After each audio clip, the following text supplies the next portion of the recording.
Salut les amis, j'espère que vous allez bien. Aujourd'hui, j'ai décidé de vous lire une histoire qui s'appelle Ma rentrée chez Rose de Nadine Brincosme. Vous êtes prêts? Bien installés?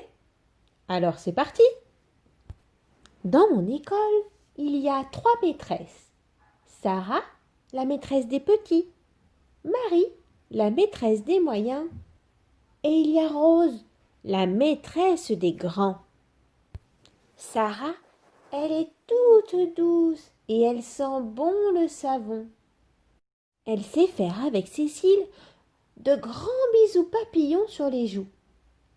Quand j'étais chez les petits, elle nous chantait de si jolies chansons que je les chante encore le soir en m'endormant. Marie, c'est la maîtresse des moyens. Elle est frisée comme un mouton. Lorsqu'elle raconte une histoire, elle sait faire toutes les voix. La grosse voix du loup, quand il veut dévorer le petit chaperon rouge, la petite voix de la grand-mère quand elle a peur du loup. Et même le jour où Mélanie pleurait pour venir à l'école, la voix de la toute petite fille qui ne veut pas venir à l'école. Elle nous a raconté de si jolies histoires que je me les raconte encore le soir avec maman. Et puis, il y a Rose, la maîtresse des grands. Depuis toujours, Rose, c'est ma maîtresse préférée. Rose, elle a des joues toutes roses, comme mamie. Elle a des pulls tout roses, comme mamie. Et puis elle rit tout le temps. Quand elle chante, quand elle compte, quand elle raconte, quand elle lit, et même quand elle dit «Allez, on écrit!» À cause de Rose, depuis que je suis à l'école, j'attends d'être chez les grands. Et ce matin, ça y est, c'est le jour de ma rentrée chez Rose. Toute la semaine, j'ai préparé mon cartable rose, ma robe rose, mes chaussures roses et mes nœuds roses. Tu es sûre que ça ne fait pas trop de rose? A demandé maman. Non, j'ai dit, c'est pour Rose. Chez Rose, on met du rose. Et maman a souri. Dès que je suis rentrée dans la cour, Mélanie a crié «Viens jouer!» J'ai dit «Attends!» et j'ai cherché Rose des yeux. Au milieu de la cour, il y avait Sarah, la maîtresse des petits, il y avait Marie, la maîtresse des moyens, mais il n'y avait pas Rose.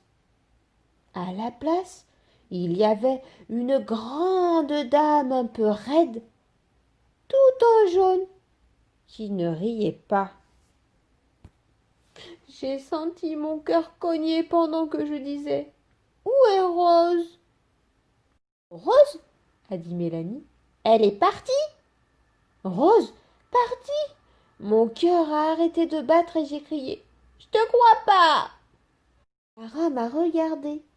J'avais déjà des larmes plein les yeux quand elle m'a tenue dans ses bras.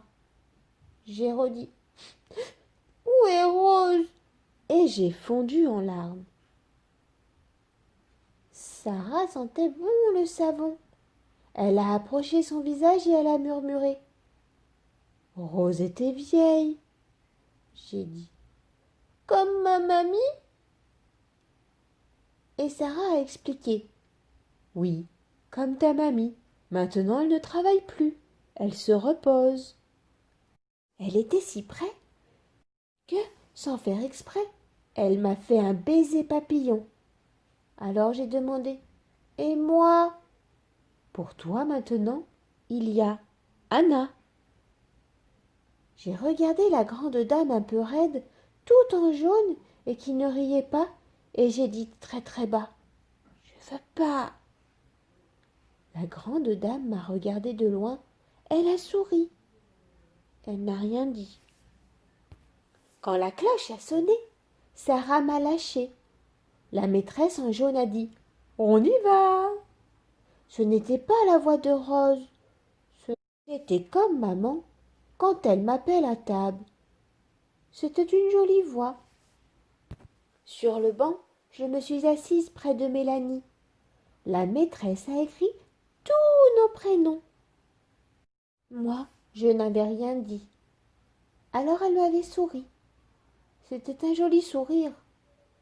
Elle m'a demandé: Et toi, quel est ton prénom? J'ai dit tout bas: Zora. Zora? A répété Anna. Et elle a écrit les 4 lettres. Puis elle s'est exclamée: Oh, Zora, dans ton prénom il y a un R comme rose et aussi un O comme rose. Sous mon prénom Zora, elle a écrit rose et je me suis mise à pleurer. Alors elle m'a prise dans ses bras. Elle sentait bon aussi, mais pas comme Sarah. Et elle a dit: Après-demain, Rose viendra nous voir pour nous dire au revoir. J'ai regardé Rose, écrit au milieu de nos prénoms, et j'ai commencé à attendre. Ce soir, j'ai demandé à maman: C'est loin après-demain? Maman m'a regardée et a répondu: Dans 2 jours. Ce matin dans la cour, il y a Sarah, il y a Marie, et puis il y a Anna. Anna est toujours un peu raide et tout en jaune.